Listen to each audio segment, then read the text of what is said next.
Hi guys, நம்ம Tamil channel address போட்டு episode 79 தான் பார்க்க போகிறோம். வாங்க வீடியோக்குள்ள போயிடலாம்.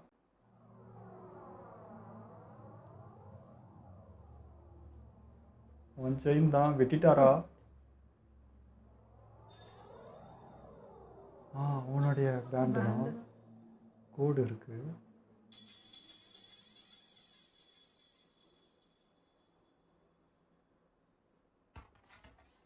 ஐயோ, சீக்கிரம் தான் காட்டுங்களேன், என்ன ஆச்சுன்னே தெரியல.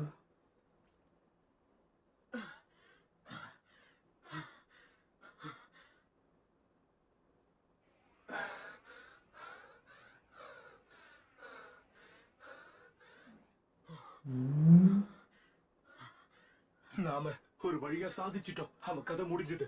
நிஜமாவா? ரிலீஸ் பண்ணிட்டான். இப்போவாது எனக்கு கொஞ்சம் கிளாஸ் கிடைச்சிட்டு.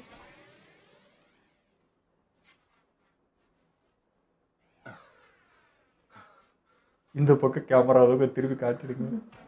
என்னதான் ஆச்சு அவனுக்கு? பிரமாதம்.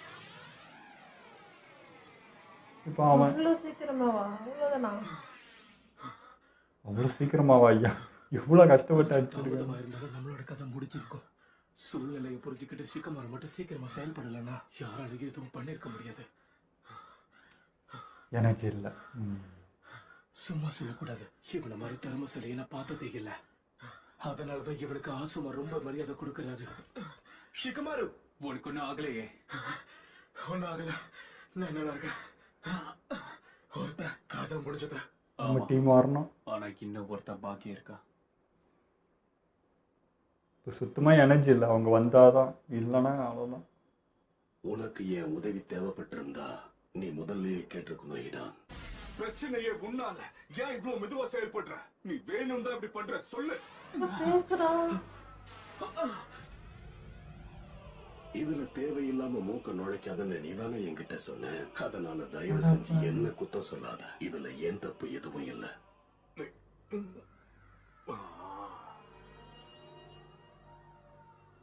தலை எங்கேயோ இருக்கு. துண்டா வெட்டியும் பேசுறானா? நீ சொல்றதும் சரிதான். குறுக்க வராத நானே பாத்துக்கிறேன் தான் சொன்னான். ஆனா நண்பா, ரிலீஸ் பண்ணிட்டானே ஷாடோவை. அவனை கண்டிப்பா அவமானப்படுத்தணும்னு நினைக்கலாம். இல்லையா, தலை துண்டாயிட்டு இருக்கு. தயவு செஞ்சு காக்கசு, என் பாடி எங்க கொண்டு வரியா? கம் ஆன் காக்கசு, தயவு செஞ்சு என்னோட உடலை என் தலைக்கு பக்கத்துல கொண்டு வா. ப்ளீஸ் காக்கசு, நீ என்னோட ஃப்ரெண்ட். தயவு செஞ்சு உதவி பண்ணுப்பா. துண்டா வெட்டியும் உயிரோட இருக்கானா? அப்ப என்னடா? நோ, ஹே, ஒரு நிமிஷம். என்ன பண்ற? தலைக்கு பக்கத்துல என்னோட உடலை வைந்தனா உன்கிட்ட சொன்னேன். தலைதான் பவரான். தலையை தூக்கிட்டு தலை போற. இல்லைன்னா அப்படிதான் பண்ணாத. எனக்கு இப்படி செஞ்சாதான் சுலபம். முதல்ல நீ உன்னை பத்தி டெட்பூல் மாதிரியாடா இவன்? ஏய், நான் சொல்றது உனக்கு கேக்குதா இல்லையா?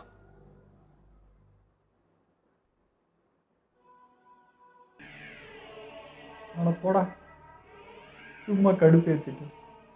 ஆவ், ஏய், வலிக்குது. என்ன பண்ற காக்கசு? ஏன் என் தலைமுடியை புடிச்சு இழுக்கிற? கழுத்துதான் வலிக்குதுன்னு நினைச்சேன், தலைமுடி வலிக்குதுன்னு கத்துற. முட்டாள், தலைமுடியை புடிச்சு இழுத்தாலும் வலிக்குண்டா. இதுக்காக நான் உன்னை சும்மா விட மாட்டேன். இது ஒரு கல்யாணம் சாதாரண வேறாங்க. காயம் கிடையாது. என் வலியை புரிஞ்சுக்கோ. என்னால இதை நம்ப முடியல. அவன் இன்னும் உயிரோட இருக்கான். காக்கசு, பிரசவ வலிதான் ரொம்ப பெருசுன்னு சொல்லுவாங்க. ஆனா தலையை வெட்டி வீசினதுக்கு அப்புறம் எவ்வளவு வலிக்கும்னு தெரியுமா? இங்க என்னதான் நடந்துக்கிட்டு? இதெல்லாம் தலையை வெடிக்க வைக்கணுமா? தலையை வெட்டி வீசினதுக்கு அப்புறமும் உயிரோட இருக்கானா? ஆனா இதெல்லாம் என்னோட பட்ட கஷ்டம்லாம். சரி சரி, தேவையில்லாம பயப்படாதீங்க. அவ இன்னும் உயிரோட இருந்தாலும் அவன் தலையும் உடலும் ரெண்டு துண்டா இருக்க. அவனால எந்த ஜூட்ஸுவும் பண்ண முடியாது. இவன் இருக்கானேடா. பெற்றவனா இருக்கலாம், ஆனா இப்போ சேர்த்துட்டா அவனால எதுவுமே பண்ணாமே பண்ண முடியாது. நம்மளோட. அதுவும் சரிதான். அப்படின்னா இப்போ இவன் பொறுத்தனை சமாளிச்சா போதும். அதேதான். ஆனா அத சுலபம் இல்ல. ஏன்னா இவன் அந்த ஹீரோனை விட ரொம்ப வேகமா செயல்படக்கூடியவன். அதோட மோசமா தான் இருப்பான். கூட அது மட்டும் இல்ல, அவன் பொறுமையா யோசிச்சு செயல்படுறான். அவன் நிதானமா இருக்கான். அவனுடைய காம்ரேட் சாக கிடந்தாலும் அதை பத்தி கவலையே இல்லாம இருக்கான். கல் நெஞ்சக்காரன். அவன்கிட்ட பதட்டம் கிடையாது. அவனுடைய முழு சக்தியை நம்ம இன்னும் பார்க்கவே இல்லை. அவனை நம்ம குறைச்சு எடை போடணும் தான் அவனும் நினைக்கிறான். இப்போ அந்த கண்டுபிடிச்சி வீக்னஸ் கண்டுபிடிச்சி கிடையாது. எதிரிகளை கச்சிதமா எடை போட்ட வாய்ப்பை கிடைக்கிறப்ப கண்டிப்பா அதை பயன்படுத்தவா. சீக்கிரம் வாங்கடா நம்ம ஆளுங்களாம். ஒருத்தனை 4 பேர் சமாளிக்கிறத சுலபம் நம்ம நினைக்கணும்ன்றதுதான் அவனோட எண்ணமா இருக்க.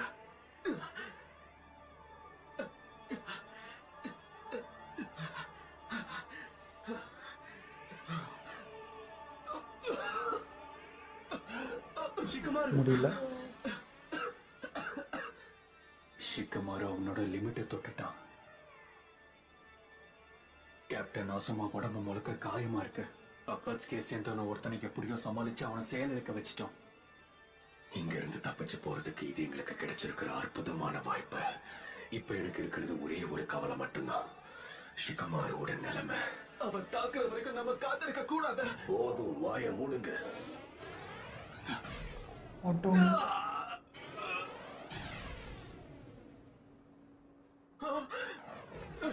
ஓ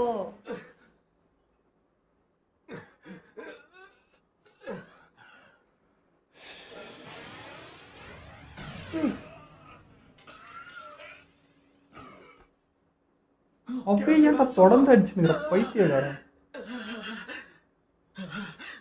அவனை விட மோசமா இருக்கும் இவன்.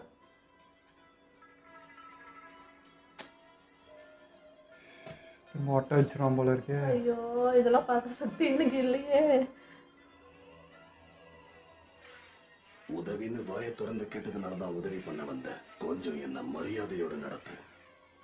என்னடா உடஞ்ச பொம்மையை ஒட்ட வைக்கிற மாதிரி. கையில் வரியா? என்னடா லைவ் ஆபரேஷன் பண்றீங்க? அவங்க 2 பேரும் இப்ப அவங்க என்ன பண்ணிக்கிட்டு இருக்காங்க? ஏன் வேலை முடிஞ்சது. போமா இப்பதான் நிம்மதியா இருக்கு. அவனோட தலைய அவன் பாடி கூட எப்படி அட்டாச் பண்ணா? நல்ல வேலை, ஆபரேஷன் முடிஞ்சிருச்சு. இஷ்டத்துக்கு ரொம்ப அசைக்காத, அப்புறம் கையோட வந்துட போகுது. சும்மா எனக்கு பாடம் எடுக்காத காக்கசு.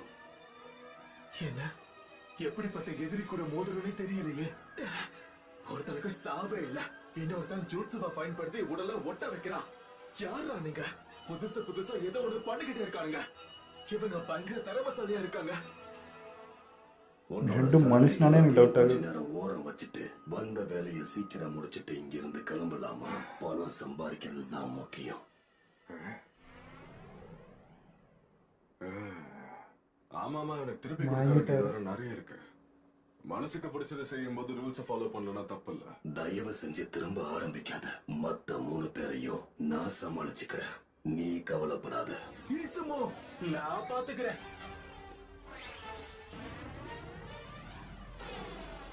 என்னது ஆரம்பிக்கலாமா?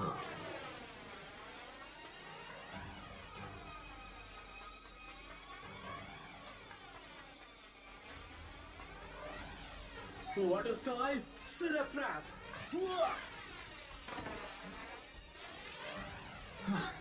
ஒரு தூக்கி விட்டுற போல இருக்கு.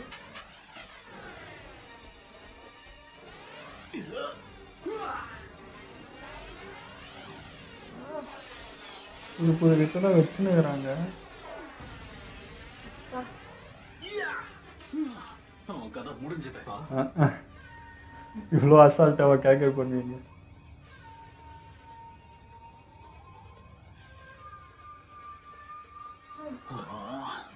காத்துல எதையோ பறக்க விட்டு என் கவனத்தை திசை திருப்புறதுதான் உன்னுடைய முயற்சின்னு எனக்கு புரிஞ்சிருச்சு தம்பி. ஏன்னா அப்பதானே உன் ஃப்ரெண்டு என்னுடைய கால்களை குறி வச்சு இந்த வினோதமான லிக்விட பயன்படுத்தி கிராண்ட் அட்டாக் பண்ண முடியும். பிரச்சனை என்னன்னா உங்களுடைய திட்டம் வேலைக்கு ஆகல. என்ன ஆனாலும் உங்களால என்ன தொடக்கூட முடியாது. ஓ அப்படியா? ஓ இது என்னது? ஆப்புதான், வேற என்ன? நல்லா இருக்குங்க இவங்க டேக் டீமோ. பட்டுருச்சு. இதை நான் எதிர்பார்க்கலையே. சிக்கமாறு மாதிரி உள்ள விட்டு அந்த பக்கம் வெளியே எடுத்துட்டு வர. கதை முடிஞ்சது.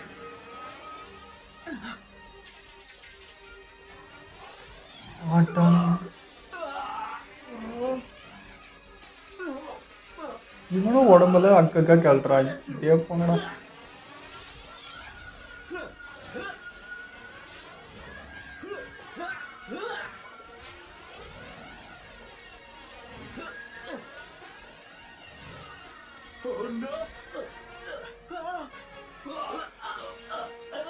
ரெண்டு பேரும் மனுஷங்களே கிடையாதுங்க. நான் எதிர்பார்த்ததை விட திறமைசாலிகளா தான் இருக்காங்க. மத்தவங்கள காக்கசு பார்த்துப்பான், எனக்கு கவலை இல்ல. ஆரம்பிச்ச சடங்கு முடிக்க வேண்டிய நேரம் வந்துருச்சு. நான் சீக்கிரமா முடிக்காட்டி இதை எவ்வளவு நேரமா பண்றேன்னு என்ன பேசியே கொன்றுவான்.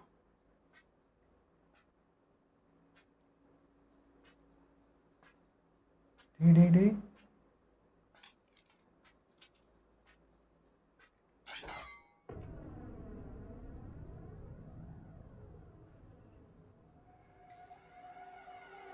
உயிரை விட ரெடியா?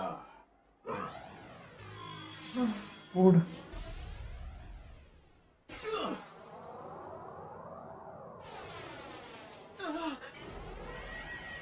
திரும்பவுமா? ஐயோ உயிரை விட ரெடியா?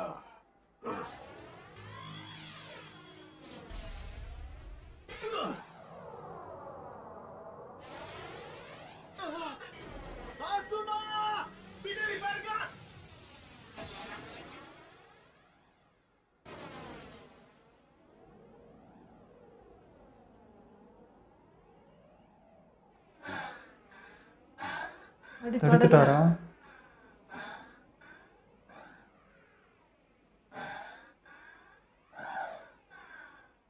கிழிச்ச மாதிரி தெரியல. அவனே குத்திட்டு இருக்கு. அப்பா நம்மளுக்கு மூச்சு நிக்குது.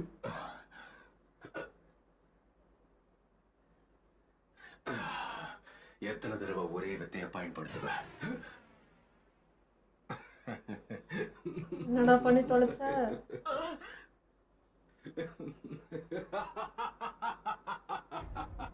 இன்னும் அந்த பிளட் மாந்திரம் இருக்கா? ஓ அதுக்குள்ள வாட்டத்துல நிக்கிறானா? நின்னுட்டுக்கிறான். ஐயோ எல்லாமே ஒண்ணுதான், ஆனா திரும்பவும் நீ மாட்டிக்கிட்டியே. அந்த வத்தட்டை அழிங்கடான்னு அப்பவே சொன்னேன். என்ன அழிச்சு விட்டுருக்கலாம்.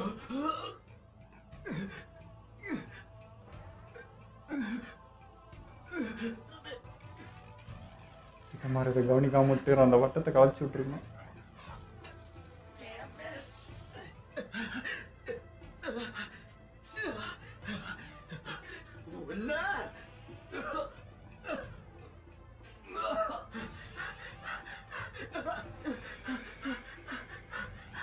என்ன நடந்தாலும் நீங்க நினைச்ச மாதிரியே நீங்க ஆசைப்பட்டதை எல்லாத்தையும் செஞ்சுட்டீங்கல்ல. உங்களது காங்கிரஸை காப்பாத்துறதுக்காக நீங்க அவங்க உயிரையே தியாகம் செஞ்சிருக்கீங்க.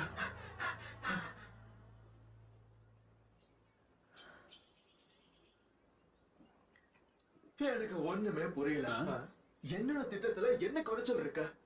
ஷேடோ ஸ்ட்ரெச்சிங்க பயன்படுத்தி நான் ஒரு எதிரியை கட்டி போட்டுட்டா அவங்க பலம் பாதியா குறைஞ்சிடும். இது நல்ல ஐடியா தானே?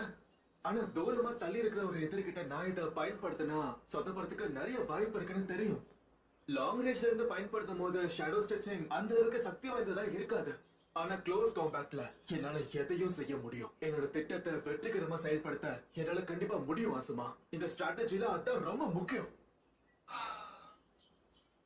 அப்படின்னா நம்ம ரெண்டு பேரும் ஒரு ஃபார்மேஷன்ல நீ உன்னோட ஷேடோ ஸ்டிச்சிங்க பயன்படுத்தி எதிரிகள் கூட மோதும் போது நான் உனக்கு பேக்கப்பா செயல்படுவேன். அதேதான். எதிரிகளை கட்டி போட்டதுக்கு அப்புறமா நம்ம தோக்கிறதுக்கு வாய்ப்பே கிடையாது. உண்மை என்னன்னா இது ஒரு நல்ல ஸ்ட்ராட்டஜி ஷிகமாரு. எனக்கு இது ரொம்ப பிடிச்சிருக்கு. அப்ப ட்ரை பண்ணி பார்க்கலாமே. அதுல ஒரு பிரச்சனை இருக்கு. நம்மளுடைய இந்த டீம் ரொம்ப அற்புதமானது.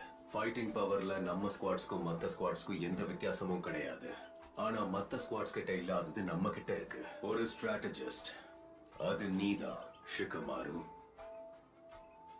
ஒரு நல்ல ஸ்ட்ராட்டஜிஸ்ட் நிலைமை என்னங்கறத ஒவ்வொரு நொடியும் துல்லியமா கண்காணிக்கணும். அப்பதான் அந்த டீமை வழி நடத்த முடியும். இவ்வளவு திறமையான நீ எங்களுக்கு பின்னாடி இருந்து சண்டை போடுறதா நல்லது. முன்னாடி இருந்து சண்டை போடுறது ஆபத்து. ஃப்ரண்ட் லைன்ல நீ போய் சண்டை போடும் போது மிஷன்ல நம்ம தோத்து போறதுக்கான வாய்ப்பு பல மடங்கு அதிகரிக்கும்.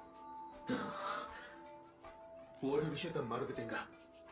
ஒரு காம்ரேட கிளக்கிறதுல எவ்வளவு வலி இருக்குன்னு எனக்கும் தெரியும். அத நானும் தான் அனுபவிச்சிருக்கேன். இதுல ரிஸ்க் இருக்குன்னு எனக்கும் நல்லாவே தெரியும். இப்ப அதனால என்ன? இப்ப ஏப்ல என்ன பெஸ்ட்னு நீங்க தானே சொன்னீங்க. இதுக்கு அப்புறமா நான் காம்ரேட்ஸ் இழக்க கூடாதுன்னா இதை விட்டா வேற ஆப்ஷனே இல்ல. உன்னோட டீம்மேட்ஸ் ஆன எங்களை காப்பாத்துறது மட்டும்தான் உன்னோட குறிக்கோள்னு நினைச்சுக்கிட்டு இருக்கியா? நீ கத்துக்க வேண்டியது இன்னும் நிறைய இருக்கு.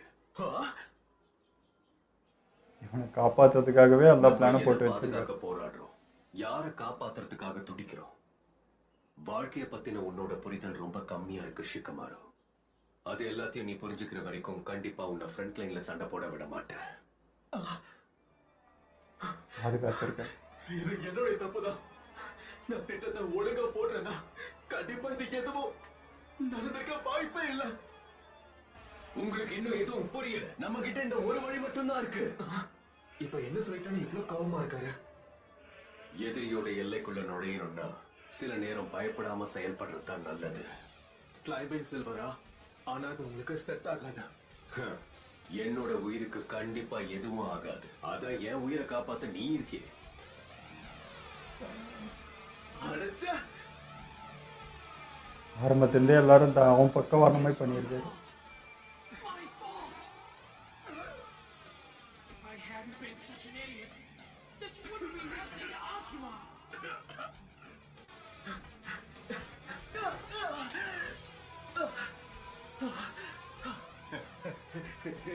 என்ன வலிக்குதா? இருக்காதடா நீ. கடுப்பாவது நம்ம டீம் வந்துடும் நான் நம்புறேன். வர்றமையே தெரியல.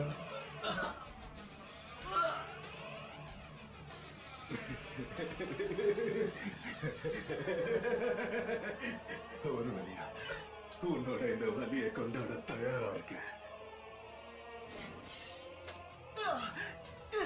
உயிர் போகும்போது அந்த வலி எவ்வளவு சுகமா இருக்கும் தெரியுமா?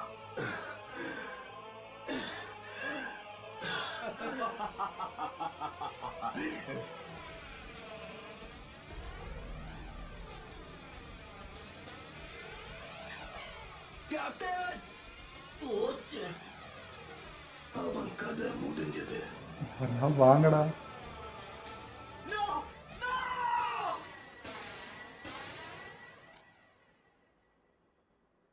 ஐயோ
ஆசுமா,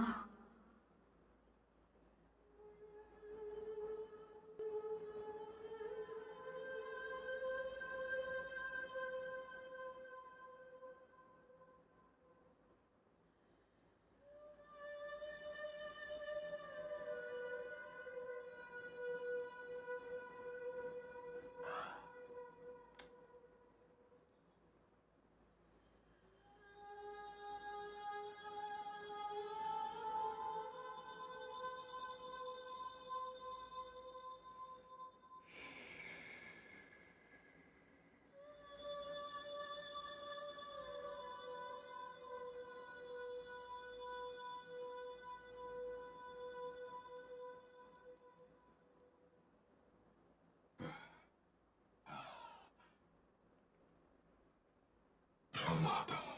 நான் இதைத்தான் எதிர்பார்த்தேன்.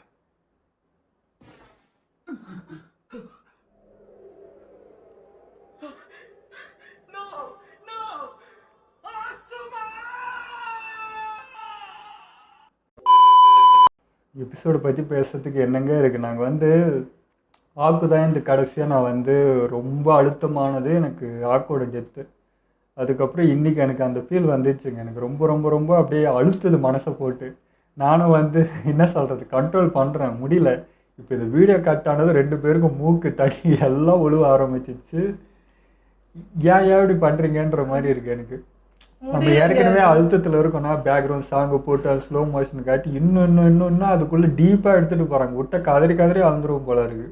என்னவோ ஒன்று பண்ணிடுறாங்க நம்மள. நாங்கள் ஒரு 5 நிமிஷம் அழுதுட்டு கூல் பண்ணிட்டு தான் வந்து உக்காந்துருக்கோம். முடியல. அது என்ன சொல்கிறது, நான் நரோட்டாக்கு வரல அப்படின்ற மாதிரி இருக்குது. எதுக்கு நான் இதுக்குள்ளே வந்தேன், ஏன் இதெல்லாம் பார்க்க ஆரம்பிச்சேன்னு தெரியல. நான் பொதுவாகவே இந்த சென்டிமெண்ட்டு ரொம்ப அழகாக சீன்லாம் வந்து நான் பார்க்கவே மாட்டேன். ஸ்கிப் பண்ணிட்டு அந்த மாதிரி படம்னா கூட நான் பார்க்க மாட்டேன். ரொம்ப அழுதுருவேன்னா இது தெரியாமல் வந்துட்டு நரோட்டாக்குள்ளேன்ற மாதிரி இருக்குது. என்னை திட்டுறாங்க, என்னை எதுக்குடா என்னை எதுக்குடா இதுக்குள்ளே எடுத்துன்னு வந்தேன் அப்படின்ட்டு என்னை திட்டுறாங்க. ஸோ இது என்னன்ட்டு எனக்கு தெரியும். இந்த அளவுக்கு வந்து இவ்வளோ டீப்பாக எடுத்துகிட்டு போவாங்களா சத்தியமாக எதிர்பார்க்கல. ஒரு அனிமினால் வந்து எப்படிங்க இது முடியுதுன்னு எனக்கு தெரில. இது ரியலாக இந்த ஃபீலிங் வந்து அப்படியே உணர வச்சிடுறாங்க. ஒரு உயிர் இந்த அளவுக்கு வந்து ஒரு நல்ல மனுஷன் அது மாதிரி போகுது வந்துன்றப்போ என்னமோ அது எங்கேயோ ஒன்று வலிச்சுட்டே இருக்குது. சுக்குமாரம் முன்னாடியே அவர் அப்படி பண்ணது அது ஏற்றுக்கவே முடியல. ஒரு மாதிரி ரொம்ப கஷ்டமாயிடுச்சு. நான் ஃபர்ஸ்ட்லேருந்து இந்த எபிசோட் ஃபர்ஸ்ட்லேருந்து பார்க்கும்போது எப்படி சொல்றது, நெஞ்சுக்கும் வயிற்றுக்கும் ஒரு திகுன்னு ஒன்று வரும் பாருங்க. ஒரு கலக்கம் ஒன்று இருக்கும்ல, அந்த ஃபீல்லே நான் பார்த்துட்டு இருந்தேன். சத்தியமா என்னால் இது பார்க்கவே முடியல. ஐயோ எனக்கு நரோட்டோ வேணான்னு தோணுதுக்கப்புறம் நான் எப்படி பார்க்க போறேன், இது எப்படி பண்ண போறேன்றதே எனக்கு தெரியல. நான் கட் பண்ணிடலானே நினச்சிட்டேன். எனக்கு வந்து எனக்கே அழுத்துது. எனக்கு மூச்சு விட முடியல கொஞ்ச நேரத்துக்கு. அப்படியே அழுத்திட்டே இருக்கு மூச்சு. நானும் மூச்சு விட்றான்னு உள்ள சொல்லிகிட்டே இருக்கேன். அப்படி அழுத்துது அது. ஏன் இப்படி பண்ணுறீங்கன்ற மாதிரி இருக்குது. அந்த கேரக்டர் வந்து ரொம்ப பிடிக்க ஆரம்பிச்சிச்சுங்க. நாங்கள் ஃபஸ்ட்டே சொல்லியிருந்தோம் கம்பீரமான ஒரு கேரக்டர், அது ரொம்ப பிடிச்சிரு கேரக்டருன்ட்டு. அது சிக்கம்மாரோட ஃபீலிங் வேறு. சொந்த குரு அவன் வந்து பெருசாக பார்க்குற, மரியாதையாக பார்க்குற ஒரு ஆள், அவனாலையும் காப்பாற்ற முடியாமல் போகுதுன்றப்போ அது ஒரு வழி. இது ஒரு வழி. எத்தனை வழியாக கொடுப்பீங்கன்ற மாதிரி திரும்ப இதே தாங்க நடக்குது. ஒரு சுச்சுவேஷன் வரப்போ எவனுமே வந்து ஹெல்ப்பே பண்ண மாட்டாங்க. என்ன தாண்டா பிடுங்குறீங்கன்ற மாதிரி இது எனக்கு. அங்கே இல்லையா தகவல் அமைச்ச டக்குன்னு வரவே மாட்டேங்களா, யார்ட்டையும் ஸ்பீடே இல்லையான்ற மாதிரி இருக்குது எனக்குலாம். நானும் ஈனோ வந்துடுவான், சோஜி வந்துடுவான், அவன் பிரம்மாண்டமாக என்ன பண்ணுவான்ட்டு நான் அப்படிலாம் கற்பனை பண்ணுறேன். இதெல்லாம் எதுவுமே நெகட்டிவ் நடக்காது, பாசிட்டிவாக தான் முடியும். அதனால அந்த லீஃப் வில்லேஜில் வர கோவம் என்னன்னா, இந்த பவர்ஸ்லாம் வந்து ஏன் ரொம்ப லோவாக இருக்குன்ட்டு. இப்போ ஆப்போசிட்டில் இருக்கிறவனுங்களுக்குலாம் ஹெவி பவர் இருக்குது, அவ்வளோ வச்சுருக்காங்க. ஆனால் நம்ம ஆளுங்களுக்கு தாக்கு பிடிக்க முடியாத அளவுக்கு தான் பவர் இருக்குன்றது கொஞ்சம் கோவமாக இருக்குது. ஏன் அப்படின்னு எனக்கு தெரியல. அவங்கள்ட்ட மட்டும் ஏன் அவ்வளோ அந்த அளவுக்கு இருக்குது, எக்ஸ்ட்ரீமாக இருக்கிற அளவுக்கு வச்சுக்கிறாங்க. இதெல்லாம் பார்க்குறப்ப தான் எனக்கு வந்து சாஸ்கேவே கரெக்டான முடிதான் எடுத்தானோன்னு தோணுது. இங்கே இருந்தால் வந்து பவரை டெவலப் ஆகாது, அங்கே போனாலும் அவன் முடிவு கரெக்டானலாம் இப்போ எங்களுக்கு தோங்கவே. இந்த இந்த இந்த எபிசோடு எங்களுக்கு அப்படி எண்ணத்தை உருவாக்குது. அவங்க கரெக்டாக இவ்வளோதான் லிமிட்டு இப்படின்னு வச்சுக்கிட்டு ரொம்ப எக்ஸ்ட்ரீமாக எதுவும் கற்றுக்காமல் போயிட்டாங்களா என்ன தெரியல எனக்கு. இந்த பவர் கம்மியாக இருக்கிறது பார்த்தாலே பிடிக்கல. இது பத்தாது, இது ஏன் இப்படி இருக்கீங்கன்ற மாதிரி கோவம் வருது. இதெல்லாம் எனக்கு உரைச்சி மாதிரி தான் வந்து அவன் வழி தான் கரெக்டாக பழகுது. உயிரை பேக்கப் வச்சுட்டு அந்த மாதிரி இருந்தால் தான் இவங்கெல்லாம் சமாளிக்க. ஆமாம், கெட்டது பண்ணுறவங்க அவ்வளோ வச்சுக்கிறாங்க, நல்லது பண்ணுறவங்களுக்கு இந்த மாதிரி கொடுத்துருந்தா கூட நல்லா இருந்திருக்கும். அது இல்லை. ஆனால் டேரக்ட் அட்டாக் தான் எதுவுமே. இப்போ இவனுங்க பாருங்க, இவனுக்கு 2 பேரும் எனக்கு மனுஷங்களானே ஃபஸ்ட்டு டவுட்டாக தாங்க இருக்குது. 2 பேருமே அவனை அக்கா கையை காலாக பிரிக்கிறான், இவனை தலையை துண்டாக்குனாலும் திரும்ப வட்டுறான். சத்தியமாக 2 பேரும் மனுஷங்களே கிடையாது. இது வந்து பப்பட்டோட மோசமாக இருக்குது. பப்பட்டுக்காவது ஏதோ ஒரு இடத்துல அவனுக்கு அந்த சாஸ்திரிக்கு ஒரு உயிர் ஒரு இடத்துல இருந்துச்சு, அதை அட்டாக் பண்ண முடிஞ்சிச்சு. இவனுக்கு என்னன்னே தெரியலையே. அந்த கமெண்ட் கூட சொல்லியிருந்தேன் டெட்பூல் மாதிரின்ட்டு. டெட்பூல் மாதிரியே தான், கட் பண்ணாலும் எது பண்ணாலும் ஒன்றுமே ஆகலைன்னா என்னத்தை அழிக்கிறது இவனுங்களே. ஆனால் நான் என்ன நினச்சேன்னா, அந்த கக்கசு வந்து தலையை சேர்க்க மாட்டான். ஏன்னா 2 பேருக்கு ஈகோ இருக்குது, நான் தான் கொல்லுவேன் அவனை அப்படின்னு வச்சுட்டு சரி சேர்க்காம அப்படியே இவனே கொண்டுட்டு இது கெத்து காட்டுவானோ அப்படின்னு நினச்சிட்டு இருந்தேன். ஆனால் சரி திட்டுற மாதிரி வார்த்தை வருது, சரி அதனால பட் சேர்த்துட்டான், என்ன பண்ணுறது. அவனுங்க எய்ம் இதெல்லாம் கிடையாது இல்லை. இதெல்லாம் வந்து அவனுங்களுக்கு பேக்கெட் மணிக்கு இதெல்லாம் பண்ணுகிறது. இவ்வளோ வேலையும் நம்மளை இவ்வளோ துன்புறுத்தி இவ்வளோ வலியை கொடுத்து ஜஸ்ட்டு ஒரு பணத்துக்காக அது அவன் கொண்டுட்டு சிரிக்கிறது இன்னும் அப்படியே வெறியாகுதுங்க எங்கெல்லாம். இவனெலாம் ஏதாவது பண்ணுங்கடா அப்படின்ட்டு. இந்த இடத்துல நருட்டோ இருந்துருக்கூடாதான்லாம் எனக்கு தோணுது. அவன்லாம் இருந்திருந்தானா நேற்றுக்கு வெறியாகி நரி வந்து கூட இவங்களை அட்டாக் பண்ணியிருக்கட்டும்ன்ற மாதிரி தோணுது. இது என்னன்னு சொல்கிறது, இவனுக்கு வந்து இப்போ இவன் காப்பாற்றுறான் பண்ணுறானே, ஏன்னா இவங்களோட எய்ம் வந்து ஜிஞ்சுரிக்க பிடிக்கிறது, இது கிடையாது. ஸோ அதுக்காக இவனுக்கு உயிரெலாம் வச்சுட்டு தான் இருப்பாங்க, யாரையும் காப்பாற்ற விட மாட்டானுங்க. அங்கேயும் அப்படி தான், டைடாராவும் சரி அவனும் சரி 2 பேரும் மாற்றி மாற்றி ஜிஞ்சுரி பிடிக்கிறதுக்கு தான் அது இதுவே ஆனா தவிர இவங்களுக்கு வேறு எதுவுமே காசுக்காக இருக்காது. தானே வந்தானு, காசுக்காக அவனை போட்டான், காசு கிடைக்கும் தானே அந்த கூட இருக்கிறவனு இப்போ நின்னான்.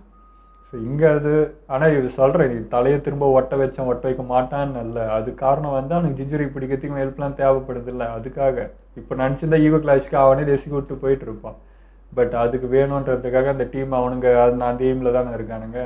ஸோ அதனால் கூட இருக்கவங்களே விட்டு கொடுக்க மாட்டானுங்க, காப்பாற்றி விட்டுருவானுங்க. இப்போது நான் நிறைய கமெண்ட்லாம் வரும், புரோக்கன் ஹீரோஸா அது இதுன்ட்டு வரும். இது பார்த்தா அப்படி எனக்கு தெரியல. ஏன்னா என்னதான் புரோக்கன் ஹீரோஸ் அது ஏன் சொல்கிறாங்க என்ன அதெல்லாம் நமக்கு தெரியாது. பட் அவங்களை ஹீரோன்னு சொன்னால் இப்போ இந்த டைமுக்கு எனக்கு கோவம் வருது, இது ஏன்னு தெரியல. ஏன்னா இவ்வளோ நல்ல பர்சன்ஸ் தானே, இப்போது இவங்களால எந்த பாதிப்பும் இல்லை, இவங்க பண்ணுறது ஒன்றும் நல்ல காரியம் கிடையாது இல்லை. இப்போ புரோக்கன் ஹீரோஸாக இருந்தாலும் அவங்க பண்ணுறது எல்லாமே இன்னொருத்தவங்க வழியை தரக்கூடிய ஒரு ஒரு விஷயந்தான் அவங்க பண்ணுறாங்க. அப்போது அதுக்கு ஆப்போசிட்டாக வரதான் செய்வாங்க, அடிக்க தான் செய்வாங்கன்னும் போது அப்போது வந்து இவங்க புரோக்கர் ஹீரோஸ்னு சொல்லிட்டு பார்க்க முடியல, கோவம் வருது. நீங்கள் வந்து டைடாராவை சாசுரிய புரோக்கன் ஹீரோஸ்னு சொல்கிறப்போ கூட ஓகே நான் ஏற்றிட்டேன்னா, சாசுரியும் வந்து அவனோட ஃப்ளாஷ்பேக் அதெல்லாம் வந்தப்போ ஓகேன்ற மாதிரி இருந்துச்சு. அவன் வழியில் இருக்கான், ஸோ அவனுக்கு வழியை வந்து புரிய வைக்க முடியல, அப்படி போச்சு அது. பட் இவனுக்கு 2 பேர் பணத்துக்காக இதை பண்ணுறாங்க. இதில் என்ன புரோக்கன் ஹீரோஸ் இவனுக்கு வந்து இப்போ என்ன ஜிஞ்சுரிக்க பிடிக்கிறது அது மட்டும் இவனுங்க பண்ணியிருந்தா ஓகே, இவனுக்கு வழி வேறன்னு எடுத்துக்கலாம். இவனுக்கு காசுக்காக இவ்வளோ பண்ணிட்டு இருக்காங்க. காசுக்காக ஒரு உயிரை இப்படி கொன்று அவங்க அந்த உயிர் போகிற வழியை வந்து துடிச்சு என்ஜாய் பண்ணிக்கிட்டு விளையாடிட்டு இருக்கானுங்க. இதெல்லாம் வந்து அவனுக்கு சீரியஸாக ஒன்று ஃபைட் போல, விளையாட்டுக்கு பண்ணிட்டு இருக்கானுங்க. இதெல்லாம் ஜஸ்ட்டு வந்து பார்ட்டி பண்ணுறதுக்கு காசு வேணும், இது வேணும், பேக்கெட் மணிக்கு வேணும்னு பண்ணிட்டு இருக்குது. வந்து ஏற்றுக்கவே மாட்டேங்க, அசிங்கசியமாக அது. இவனெல்லாம் நீங்கள் வந்து ஏற்றுக்கவே மாட்டேன். இவனுக்கு ஃப்ளாஷ்பேக் ஆகட்டும், இவனுக்கு இன்னும் கதை வரட்டும், என்னன்னா வரட்டும், ஆனால் நான் ஏற்றுக்க மாட்டேன். இந்த விஷயத்தில் இவனுக்கு வந்து இவ்வளோ கேவலமாக ஒரு பிஹேவியர் பண்ணிவிட்டு இவனுக்கு என்னதான் ஃப்ளாஷ்பேக் போட்டாலும் இவன் மேலே எனக்கு இறக்கம் வராது. இந்த கெட்ட பற்றி கேவலமான தாட்டு வச்சுட்டு அது என்ன சொன்னாலும் எப்படி நியாயமாகும்னு எனக்கு வந்து தெரியல. அந்த இப்போ நீங்கள் வந்து டைடாரா கூட நாளைக்கு வந்து ஃப்ளாஷ்பேக் பண்ணால் நான் அழுவேனா என்னன்றது எனக்கு தெரியல, அவ்வளோலாம். பட் இவனுக்கு 2 பேர் ஃப்ளாஷ்பேக் சத்தியமாக அழுவ மாட்டேன் நான். இவ்வளோ இவனுக்கு இந்த அளவுக்கு மோசமான பிஹேவ் பண்ணிட்டு இவங்களுக்கு வந்து சென்டிமெண்ட்லாம் காமிச்சு மோசமான இது அனுபவிச்சிருந்தாலும் அந்த மாதிரி பண்ணுறவங்களை மட்டும் இவங்க போய் ஏதாவது டார்கெட் பண்ணால் பரவாயில்ல. சம்மந்தமே இல்லாமல் இவங்களும் ஒரு கட்டத்தில் இந்த மாதிரி நல்லவங்களாக இருந்தது இந்த மாறி இருக்கலாம். இப்போ கொல்றவங்களும் நல்லவங்களாக இருக்கும்போது விட்டுறலாம் இல்லை, மோசமான ஆளை மட்டும் தேடி கொண்டா பிரச்சனை இல்லைல்ல. ஆனால் இவங்க பண்ணுறது பூரா வந்து நல்ல மனுஷங்களே போய் தேடி போய் கஷ்டப்படுத்துறது, அவங்களுக்கு அந்த வழி ஃபேஸ் பண்ணியிருக்காங்கன்னும் போது அந்த வழியை எப்படி திரும்ப இன்னொருத்தவங்களுக்கு கொடுக்குறாங்கன்றதும் தெரியல. அந்த இடத்துல வந்து ஜிஞ்சுரிக்கு பிடிக்கிறது அது எய்ம் இருக்குது, கொடுக்க எவன் வந்தாலும் நான் வெட்டுவேன் கொள்ளுவேன்றதெல்லாம் ஒரு பக்கம். இதில் என்ன இருக்குன்னு பாருங்களேன். இப்போ இந்த உயிர், இப்போ ஆஸ்மா உயிர் வந்து இப்படி வச்சு விளையாடுனதில் என்ன இருக்குது, ஏதாவது இருக்கா பாருங்கள். அவங்க சைடு ஒன்று சொல்கிறதுக்குன்னு எதனா இருக்கானா ஒன்றுமே இல்லை. அப்போ எங்களுக்கு கோவம் உச்ச கட்டத்துக்கு தான் போகுது. என்னமோங்க இது வந்து ஏற்றுக்கவும் முடியல. ஏன் நம்ம ஆளுங்களா இவ்வளோ ஸ்லோவாக இருக்காங்கன்னு ஒரு கோவம், இவனுக்கு விளையாடுறது ஒரு கோவம். ஏன்னா அவங்களோட வீக்னஸ் விட நம்ம ஆளுங்களுக்கு நிறைய வீக்னஸ் இருக்குது. சக்கரா குறையுது, எனர்ஜி அது போகிறது, அப்புறம் ஒரு கட்டத்துக்கு மேலே யூஸ் பண்ண முடியாமல் போகிறதுன்னு அவங்களாம் அப்படி இருக்கிற மாதிரி எனக்கு தெரியல. அது எனக்கு பிடிக்கவே இல்லை சுத்தமாக. ஸோ இவங்க சூஸ் பண்ணியிருக்கிறதே சுத்தமாக வந்து இறக்கமே இல்லாமல் என்ன எய்மோ அதை மட்டும் நோக்கி போகிற. குறுக்க எவன் வந்தாலும் நான் வந்து கொள்ளுவேன், அவன் நல்லவனா கெட்டவனா அதெல்லாம் பார்க்குறது டைம் இல்லை. அதே மாதிரி பவர்ஃபுல்லாக உருவாக்கி தான் ஒருத்தனையும் அமைச்சிருக்காங்க. ஒருத்தன் கூட பவர் இல்லாமல் இல்லை. ஒருத்தனை கொல்றதுக்கு எவ்வளோ உயிர் போக வேண்டியதாகுது, என்ன பாடுபட வேண்டியதாகுது. இப்போ அவங்க 2 பேர் இன்னொருத்தர் 2 பேர் இருந்தாங்களே, ஒரு அட்டாக் பண்ணிட்டு அவ்வளோதான் முடிஞ்சிச்சுன்றாங்க. அவ்வளோ சீக்கிரம் முடிஞ்சிருமா? ஒருத்தனையும் அட்டாக் பண்ணுறதுக்கு 2 நாள் ஆகுது. அவ்வளோ கஷ்டமாக இருக்குது ஒருத்தனையும் இது பண்ணுறதுக்கு. ஸோ இங்கே எல்லாமே திரும்ப அதே தாங்க. இப்போது கக்காஷி நருட்டோக்கு ட்ரைனிங் கொடுக்குறது ஏன் அப்படின்றது இதெல்லாம் பார்க்குறப்போ புரியுது. வேறு வழி இல்லை, இவ்வளோ பவரும் வச்சுட்டு இருந்தால் தான் அட்லீஸ்ட் இவங்க கூட வந்து டேக்கிளாவது பண்ண முடியும். ஓரளவுக்கு டைம் ஓட்ட முடியும், எஸ்கேப் ஆகிறதுக்கோ இல்லை பண்ணுறதுக்கோ காப்பாற்றுறதுக்கோ எதுக்குன்னா ஒரு உதவும். பட் அழிக்கிற அளவுக்கு அது கூட உதவுமான்னு தெரியாது. அவ்வளோ பவர் எடுத்தால் தான் அட்லீஸ்ட் இதுவாவது பண்ண முடியுன்ற மாதிரி இருக்குது. இன்னும் இந்த விஷயம்லாம் நம்ம கக்காஷிக்கு நருட்டோக்குலாம் தெரியலன்னு நினைக்கிறேன். நருட்டோ தெரிஞ்சு தான் விட்டுருக்கவே மாட்டான். கக்காஷி கூட தெரியுமான்னு தெரியல, ஏன்னா அவரும் ஃப்ரெண்டுன்றப்போ விட்டு கொடுத்துக்க மாட்டார். ஸோ இங்கே சுனேடா பாட்டி வந்து இவங்க நருட்டோ ட்ரைனிங் கொடுக்குன்றதுனால இவங்க டிஸ்டர்ப் பண்ண வேணாம்னு சொல்லிட்டு இந்த டீமை அமைச்ச மாதிரி இருந்துச்சு. மேபி அவருக்கு தெரிஞ்சிருந்தா விட்டுருக்க மாட்டார், அவரு வந்திருப்பாரு. இவங்க தானே அந்த கார்டியன் ஷினோபிஸ்னால இவங்களுக்கு தான் அது டாஸ்க் கொடுக்க முடியும், வேறு வழி இல்லை. அதனால தான் செப்பரேட்டாக இவங்களை மட்டும் அனுப்பி விட்டது. என்னென்னா மற்றவங்களும் வராமல் போயிட்டாங்க, அது ஒன்று தான் ரொம்ப டிலே ஆகுது. டிஸ்டன்ஸ் வேறு, எனக்கு என்னன்னா ஏதாச்சும் ஒன்று கொடுக்கலாம்ல டிஸ்டன்ஸை குறைக்கிறதுக்கு. எனக்கு அது வரை கோவமா வருது. எதுக்கு எடுத்தாலும் நடந்து ஓடி பறந்து இப்படி தான் வரணும். வேற ஏதாவது வழி இருந்தால் நல்லா இருக்குமேன்னு தோணுது. எனக்கு தகவல் தொழில்நுட்பம் ரொம்ப ரொம்ப ரொம்ப லோ அது. அண்ணா ஒருத்தர் 2 பேர்கிட்ட தான் அது இருக்கு. நம்ம எமட்டோட்ட பார்த்தோம், இவர்கிட்ட காய் கிட்ட பார்த்தோம். இவங்க 2 பேர்கிட்ட தான் இந்த மைக் இதெல்லாம் இருந்தது. இது எதுவுமே இல்லை. ஸோ இதெல்லாம் எதனா பண்ணலாம் அப்படின்ற மாதிரி இருக்கு. சரி முடிஞ்சிச்சு. இப்போ என்ன குழம்பு என்ன பண்ணுறது? போனது தான். சுக்குமார் அது எப்படி தாங்குவேன்? எனக்கு அவனு பார்க்கவும் ரொம்ப கஷ்டமா இருந்தது. அவ்வளோ க்ளோஸ் 2 பேர், ஒருத்தருக்கு ஒருத்தர் அப்படி இருந்தாங்களா? அது வேற ஒரு மாதிரி இருக்கு. இன்னும் ஜோஜிக்கு தெரிஞ்ச அவன் இன்னும் என்ன ஆகுது, அவன் அதுக்கு மேலே ரொம்ப ரொம்ப ரொம்ப சாப்பிட்டானால அவன் இவனுக்கே தாங்க முடியல. இன்னும் அவன்லாம் வந்தேன் என்ன ஆகுமோ, எப்படி என்ன நடக்க போதோ தெரியல. நெக்ஸ்ட் எபிசோடு பார்க்கறதுக்கு மனசு இருக்கான்னு எங்களுக்கே தெரில. பெருசாக பிரேக் விட்டு ஒரு 2 நாள் கழிச்சு வந்து பார்த்துக்கலாம்டா. இப்போ தொடர்ந்து பார்த்தா தாங்குமான்னு தெரில மனசு.